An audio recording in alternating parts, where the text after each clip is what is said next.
In 2019, we began to build our dream. But the journey started long before you were invited to watch. We walked a path that spanned nearly 2 decades. There were times of joy, pain, and everything in between. Our lives have completely changed, and we're ready to tell you how it happened. We're not holding back. Our mistakes, regrets, What we wish we could change, our best decisions. and if we do it again, you'll hear it all. Come back in time with us behind the camera and answer the question, Is self-building worth it?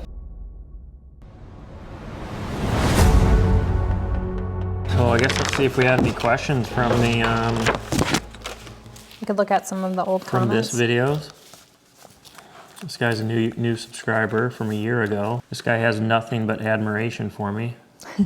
It's technically not a storm shelter, so I might have that might have been a little bit of clickbait, but it is a place to seek shelter, and I did take precautions on beefing it up.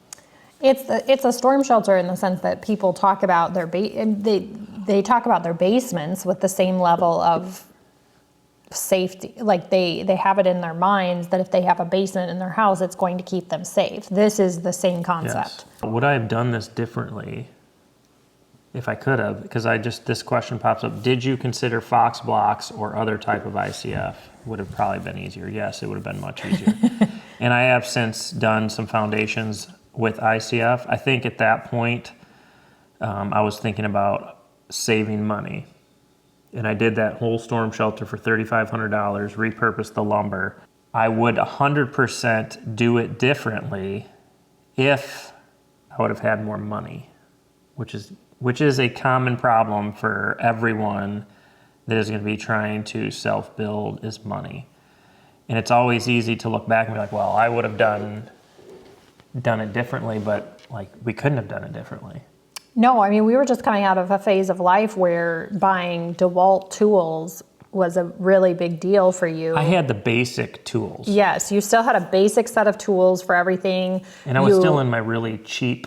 So cheap. Like I'm gonna run these things until they bleed, which they would never bleed. Which so. it's hard to, that's also hard to look back on and say that we should have done something different. Of course, over the years, you and I have talked about how, like, the other day, you were like, we still don't have any good ladders. And I'm like, for the love of God, for a few $100, we could have nice ladders. And yet that's still something you've never purchased a quality tool for use. So I don't know if I've ever bought a ladder.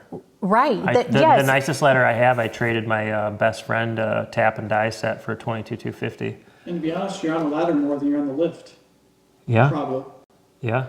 Yeah. So there's still things about you that you are still, but you have to think, like, if 20 years ago you had demanded that you'd only do something if you had all of the best tools and everything to make your life easier, you would have either A, gone broke trying to do it, or B, you would have never started at all because you wouldn't have been able to afford. You couldn't afford all those tools. We could barely afford to get you the nice basic DeWalt tools at the time. Yeah, and that's a good lesson because there's a lot of tools that I would still like to have, and that I could actually go buy them now. But you watch all these YouTubers and social media people, and they have every tool known to man, which is awesome. Like if you do this for a living, you should have the tools that make things easier and more efficient. But if you're self-building, you instead of buying a $250 hammer, maybe you buy the $25 hammer and then put that money towards a rotary laser, which is going to make a big difference. Like Yes. You're going to use that hammer for one build, you're going to be able to do it. And listen, I have never even bought a hammer. Right. You found your... Actually, I did buy an Estwing All Pro. Oh, that wasn't the one you found in the middle of the highway? No. The hammer I built this house with, I found when I was like 19 years old at the intersection of Winnebago Road and Route 20 when I was coming home. I don't know what I was doing, but I saw it in the middle of the highway, so I pulled off the highway, risked my life to grab this hammer, and that's what I've literally done all my remodel projects. And I hammered every single nail in the house with that thing. Yeah, so there you go. 28 ounce Estwing. Heavy, but I did it. Right. So, That's a little off subject, but that I is know. a true problem that everybody's going to have. It's like, and we do have a tool video in this series that we'll talk about, like what I feel like, hey, this is what you really need to be. well, To help right, you. that's where we're coming from. So anytime that we tell somebody, hey, you really should buy this, we've thought through that. We're not just throwing it out there that like, oh, this is super cool and it'll make your life easier. Because there are, $25,000 worth of tools that you could buy for this build that would make something easier, but it's going to eat up a lot of your available funds. And you really should have a safe ladder. I mean, yes, that is one thing it blows my mind. There have been we should find all of those little things that actually don't cost that much money in the broad scheme of things, and we should make a list of those. Because there was something else the other day, some tiny little tool that was like $15 that you didn't buy for like 8 years, when really it would have saved you time and energy. Yeah. So I guess that's a little tangent on tools, but let's go back up here and play this. But it thing. applies to the whole thing. All right, good morning, everybody. It is July 2nd. Jason getting chased down and by a bee. today, Look at that car. That was another beauty from the debt-free days. Wall, making a concrete footing for a wall. So I guess, already talked about how I made these forms and all that? My grandfather taught me how to make forms like this. This is 3/4 inch plywood. And basically you drill holes on a 2-foot pattern.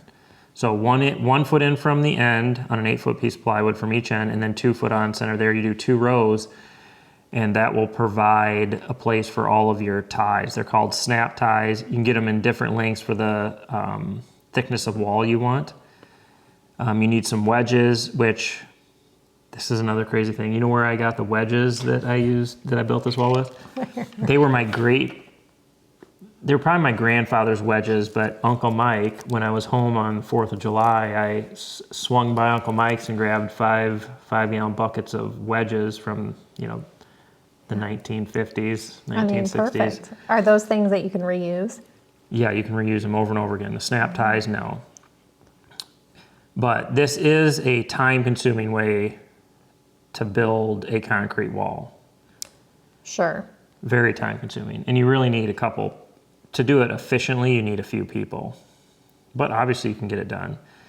ICF wall would have been much faster because there is no tear down. You have to take all of this off once you're done pouring, which is, at least for me, I think it took me probably a day to take it all apart. You have to put any agent in between the...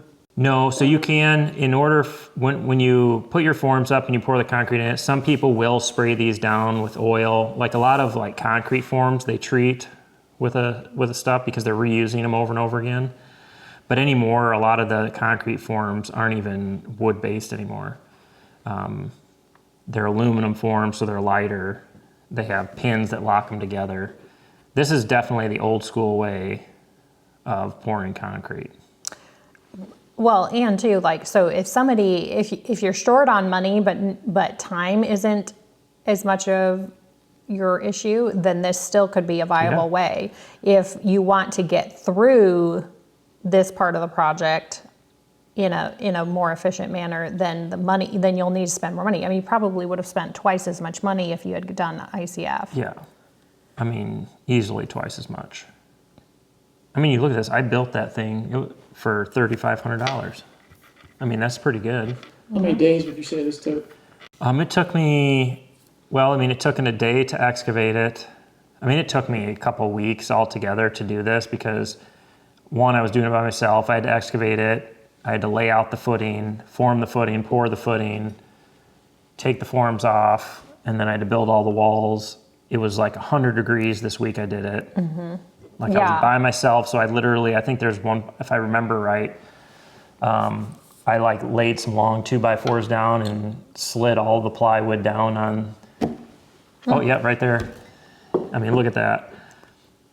So, I mean, it was a lot of work, but honestly, I really enjoy stuff like this. There's kind of a bit of satisfaction that comes along with it, but I would say that there'd be a lot of satisfaction that would come along with an ICF wall too, because I wouldn't have to tear it apart.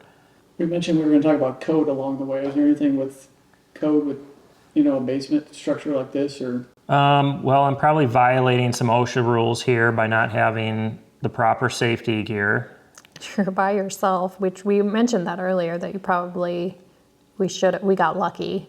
But if you can see, like I did this by myself, you can see I'm putting angles up to hold my wall up so I can do half of the wall, get my snap ties through, and then build the other half. I pulled the dirt back far enough that I knew it wasn't going to cave in on me. There was a couple times, like once I get the wall built, where I'm down in there, but right there, that would be a violation of OSHA. That's why I decided to build somewhere where OSHA can't regulate me. Code, you want to make sure, like if you're having a basement, you want to make sure you waterproof or seal it. This isn't really, my purpose for this wasn't to have it be livable space. I did put drain tile around and I backfilled on the inside where the house was gonna be over it with rock, so I wasn't gonna have any water issues. I didn't seal this or anything. There's no water in the basement, but you also have to take into consideration your area and what, kind of what you're dealing with. We're on top of a hill, but by code, you would wanna put some kind of sealer below grade on your concrete. And they make all kinds of stuff. They make adhesive stuff that you can put on. They make stuff you can spray on. Yeah. But Rebar, I have rebar, 2 foot on center. I'm trying to think what else. You definitely want rebar in a wall.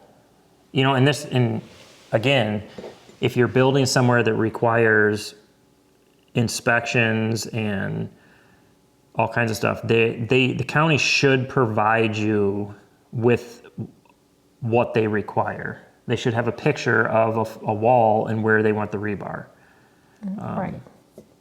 And if they don't, I guess I should say that's not right, but if they care, they should be able to tell you where they want it. Right. They should. They should. We can't really go down that road with counties right now. No.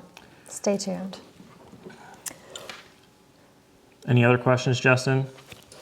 Yeah, I don't know if you want to hit this. It's not a big deal. There's multiple comments about you should have taken the rebar on the corner or bent it. Or, Sure.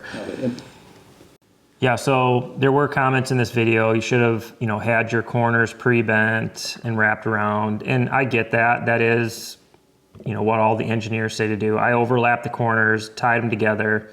This isn't holding up a 6-story building.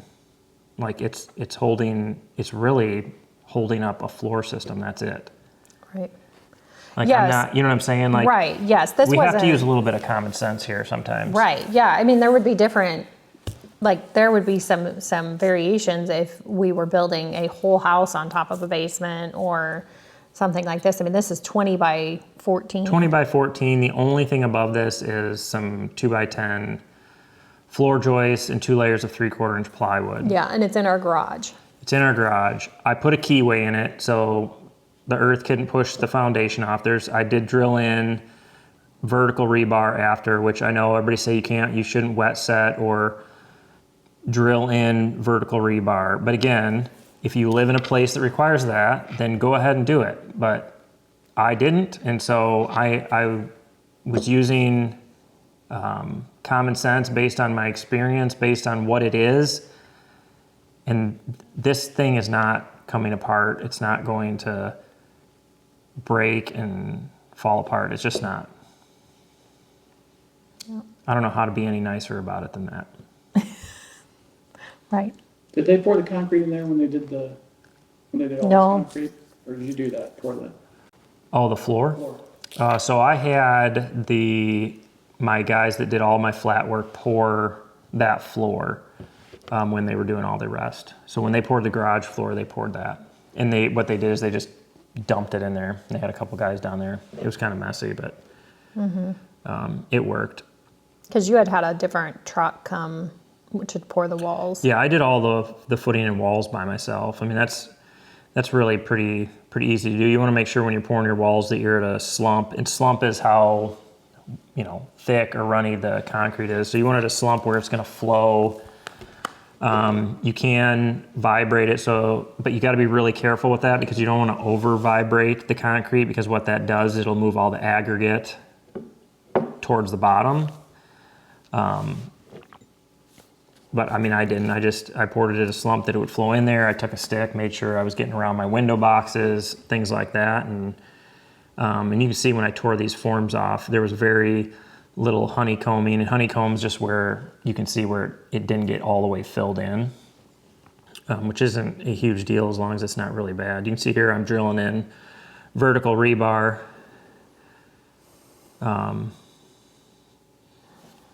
I don't know what else there is to say about this. I remember the day that we poured this, like we were getting ready, I think, to go to my parents for the Christmas.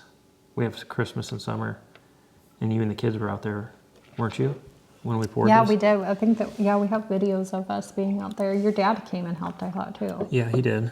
Yeah, this is one of, yeah, your dad, there's three people, right, that'll appear occasionally, and your dad's one of the ones that is. Well, my dad most. And here's the thing, you guys, if you're self-building, there are going to be times where you phone a friend or a dad or a brother or sister, whatever the case is. I mean, my sister helped me when I did all the ceiling one day. Oh, yeah. But my dad, I mean, he would come up. He came up a lot when I was putting the metal on, because, I just needed an extra set of hands. And then had a friend from my last job, Travis. He came a couple times. But I think other than that, it was Justin, yeah. Justin, the first time Justin and I ever worked together was putting the in-floor heat down in the And I remember you talked about how it would be your dream to hire Justin. That was on your bucket list. Which begs the question, Justin, how's that going for you? Well, I'm still here. 2 years. Yeah, it's a long time. Justin's made it 2 years, longer than anybody else. So you can see how smooth that wall is. And so in my eyes, that's a really good pour, because there's no honeycombing, just nice and smooth. You can break those snap ties off. Were you more nervous pouring or when it came to pull those off? I don't know. I always get a little nervous when I pour concrete, just because it's kind of like those pre-game jitters, but I was excited because that was a big job. And you can see here I'm backfilling it with rock. So the thing, if you do this and it's going to sit under your house, you need to backfill with rock, because there's no possible way, and you'll see when I build my retaining walls behind there, I knew better. That's why I backfilled with rock here. You can never get dirt compacted unless it sits there and you run water on it or it gets rain on it, or you just give it a year. And so that was some of the cost, because I think that took like 3 loads of gravel, which is, $500-600 a load. So there was $1,500 extra right there. But it was definitely the right thing to backfill with the rock versus dirt. So yeah, that's kind of, you have multiple options when it comes to Barndominium building for your shelter, wherever you want to seek shelter during a storm. In the Midwest, basements are super popular, but that isn't necessarily the route you have to go. We do get that question a lot, though. Can you build a post frame home on a basement? And you 100% can. And I think I'll probably show how to do that. Yep, might as well. I should build a Barndo on a Basement.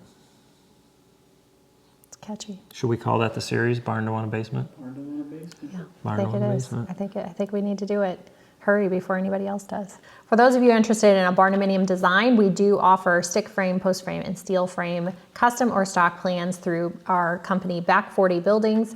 You can find the link in the description. This build that you've been seeing us talk about is called the Mad County. It is one of the options on there. You can join us on Patreon if you're interested in DIY contracting, DIY building. We offer plenty of opportunities throughout the month to chat with us live via video, chat with us live via Discord. So it's a great community where you can meet other people that are in the same boat as you. And I think that's about it. Yeah, I can just say, man, I was so excited when I got that done. Yeah. And then, you know, a few weeks later, I was just devastated on some other mistakes that I made. Yeah. So just kind of goes up and down. Yeah, yeah. But that's all part of it. Yeah. You're going to have mistakes no matter how good you are at what you do. So I guess what is the next phase of this? Is it I start framing, right? I think I level the pad out and start doing all the piers. Yeah, we That's got to what do I the piers. Yeah, we got to do the piers. So next show will be on the piers, which there's a lot to talk about on that. So stay tuned for that. As always, we appreciate you watching. If you haven't already, hit that subscribe button, share us with your friends, and we will catch you on the next video.